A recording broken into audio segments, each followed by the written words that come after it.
Hi guys, it's Ashley here from Mountain Adventure Reviews. Just want to say thank you very much to all the new followers, new subscribers, and if you haven't already subscribed and you're watching this video, hit the link at the bottom here and subscribe to all our videos. It's greatly appreciated. It just means I can carry on making these awesome videos for you. So today's little review is not going to be a very long one, but I just want to go through something which is absolutely vital if you're out wild camping, and that is your stove. Now, I have always used Jetboil just because of the reliability of them. I've never had a Jetboil go wrong on me. So I'm going to start off with the very basic of Jetboils, which is the Jetboil Zip, and that is it. This is one of the best products you can buy. Yes, it's expensive, but you'll only ever need to buy it once. You buy cheap, you buy twice. You can't compromise on something that's going to keep you warm, you know, with food and drinks all around. So what I'm going to do is I'm going to get into this little review for you. I'm going to get the low camera on the table so we can get it set up, and watch this. So guys, let's get into this. So what you will need for this is obviously your Jetboil. Now the only problem is with the Jetboil Zip, it doesn't come with a piezo lighter, so you do have to carry some kind of ignition in the form of a lighter. You can use a flint, but I just prefer to use a clipper.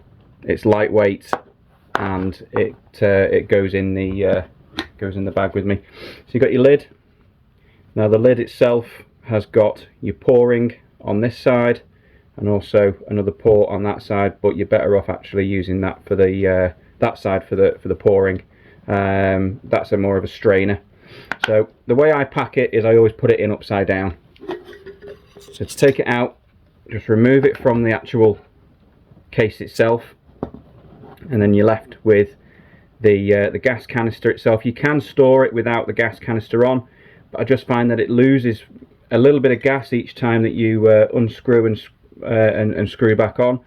So as you can see, this has still got a little bit of gas left in it. I've probably done maybe, well, it says on there that a full canister will do 24 boils at 500 mil.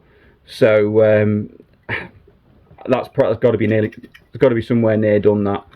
You can get the Jetboil gas canister measurer where it weighs it and tells you how much is left in it, but I always carry a spare canister with me anyway, just in case. You can hear that, and then hear that. So I know there's only a little bit left in that, but it's enough to probably do another couple of boils. So that is the canister itself. Obviously you've got your ignition on the top there where your gas comes out. You've got your on-off turn on there, and it also regulates the flame, and then your gas canister there as well. This little device here unfolds, and this is your stand. Make sure it's all folded out. Let's move that across there, and then hook it into the first little clips. Just like that. The bigger clips here are for the bigger gas canisters, and then all it does is stands on some solid ground just like that.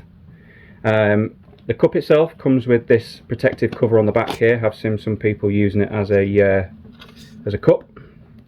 I prefer just using it as the protective cover when I'm storing it. So obviously you can see the inside of it here and how it all works, how the heat dissipates onto this part and then not out onto these sections here. Now the zip actually comes with the neoprene cover. Obviously that helps keep it insulated, and it has a handy little fabric handle there that you can use when you're pouring out into a cup.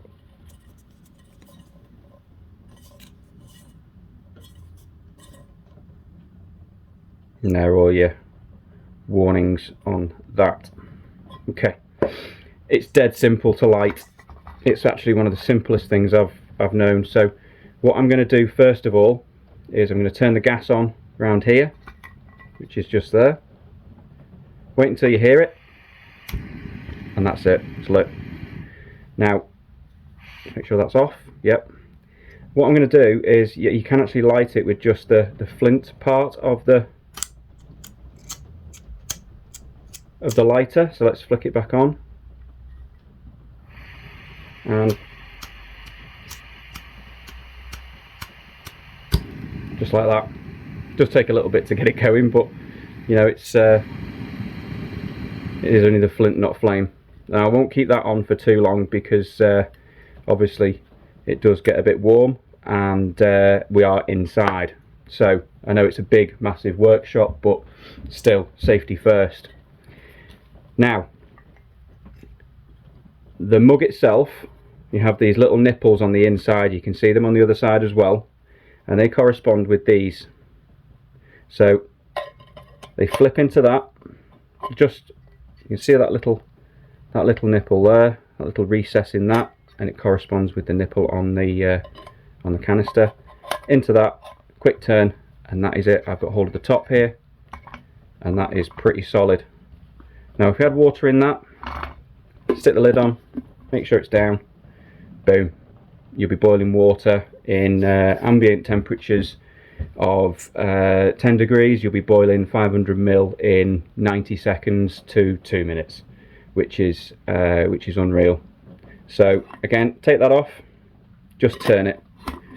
You can use the handle on it. Boom, I've got my hand in the way there.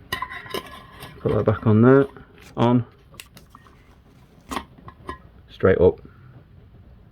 Dead simple. Even when it's full of water, it is such a simple thing to do. Now then, to pack away. So to pack away, it's just basically the reverse of what we've just done there. So that, take that off there, that comes off there like so, folds together. Okay, make sure that's not hot, so always let that cool, so I can get my hand right on that there, and it's warm. That goes on top. Yep, it does that way. And I've found that the easiest way to do it is just make sure the canister's on properly, put that on top, get your mug, turn it upside down, slide it in, pop your lid on, pop your cap on there. Now I've never actually tried that, but will that fit in there? Look at that. Obviously make sure that's not hot. It won't be because I've not boiled any water. Look at that. How cool is that? I've never actually done that before. I've just literally just done that right now. Thought, oh, that'll fit in there. And it does. Boom. Everything's stored in there. Spare gas, just in case you run out.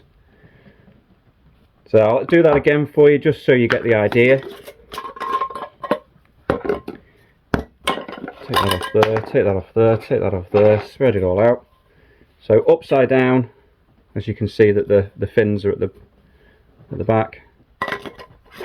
Straight in, flip it over, lid on, flip it back over, my little hack, and that is that.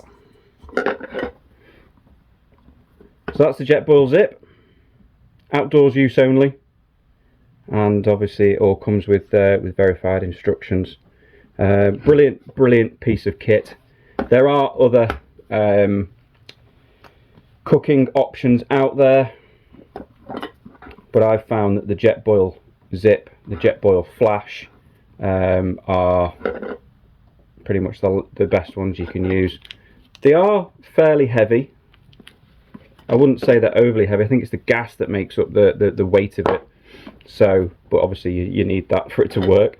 But yeah, it's a brilliant product. My good friend Mike, he uses the MSR, and he uses the Wayfarer food quite a lot, and he's always boiled that in the. He's got a bigger pot than mine. I think his holds about 750 ml, or maybe even a litre. But Yeah, I actually prefer this because I use dehydrated food. So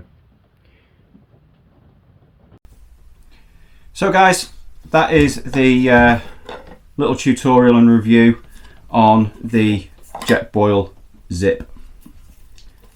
Other makes are available. You can get smaller, you can get bigger, but I've always found that the Zip is perfect for what I use it for, which is dehydrated food, things like your fire pots and your expedition foods, for meals and for making brews. That is pretty much all I use it for. I don't take things like a hot water bottle with me on wild camping trips, so no need to boil litres and litres and litres of water. But I suppose really that could boil 2 litres of water for you for a hot water bottle. You just have to do maybe 4 boils, maybe even 5 boils to fill a hot water bottle. The gas, it reckons you can get 24 boils out of one of these little canisters here, which is it doesn't even tell you how much is in here. 100 grams of jet power, and it is 4 season as well, so you can use that in extreme temperatures, because gas doesn't freeze until something like minus something or other. I can't remember which one it is. So obviously do not exceed 50 degrees, so keep it out of direct sunlight as well, and yeah, dispose of in an environmentally friendly way with these canisters. I think you can actually refill these as well, because they're a screw cap, as you can see there. They're a screw top, so you can possibly refill these. Not sure whether that's possible or not, because I just buy them and dispose of them in a good way. So I hope you've liked this video of the Jetboil Zip and it's the way it works, and if you have, give us a thumbs up, hit that subscribe button, and I can carry on making these videos for you. So until the next time, hope you're all stay safe, happy trails, and I'll see you on the next video. Take care guys, thanks for watching.